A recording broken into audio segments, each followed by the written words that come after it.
Assalamu alaikum, bonjour. Aujourd'hui, l'objectif c'est de vous parler un peu de la procrastination.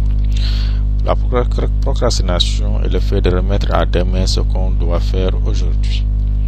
Par exemple, si vous avez une tâche à accomplir maintenant, au lieu de le faire, vous le reportez jusqu'à demain. Donc cette attitude de procrastination peut vous empêcher de réaliser et d'atteindre vos objectifs. En fait, lorsque vous devez planifier quelque chose aujourd'hui et que vous ne le faites pas, cela fausse votre planification et cela entraîne quand même des conséquences fâcheuses à long terme. Parce que vos tâches seront accumulées. Ce que vous auriez dû faire aujourd'hui, vous le reportez à demain, alors que demain, lui-même, vous avez une autre tâche dédiée.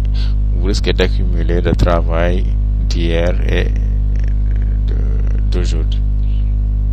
Je vous dis, vous allez accumuler le travail que vous devez faire demain et ce que vous devrez faire le jour précédent.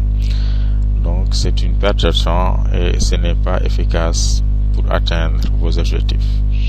Ainsi, pour éviter la procrastination, mieux vaut, lorsque vous planifiez quelque chose, de le respecter minutieusement. Cela évite de ne pas être efficace, d'être efficient dans votre travail et de faire exactement ce que vous avez prévu de faire. En gros, ce qui entraîne surtout la procrastination, c'est que l'individu se sent un peu lourd, un peu paresseux et il reporte à demain ce qui doit être fait aujourd'hui. Donc, pour éviter cela, il faut bien planifier sur un bout de papier ou sur votre écran d'ordinateur. Vous écrivez les principales tâches qui vous attendent aujourd'hui. Vous priorisez vos tâches.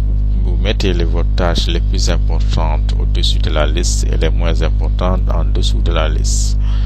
Cela permettrait de mieux organiser vos différentes tâches et de commencer par les priorités et de terminer par les secondaires et les moins importantes. Ainsi, vous serez plus efficace et plus efficient dans votre travail quotidien. Je vous remercie de votre attention.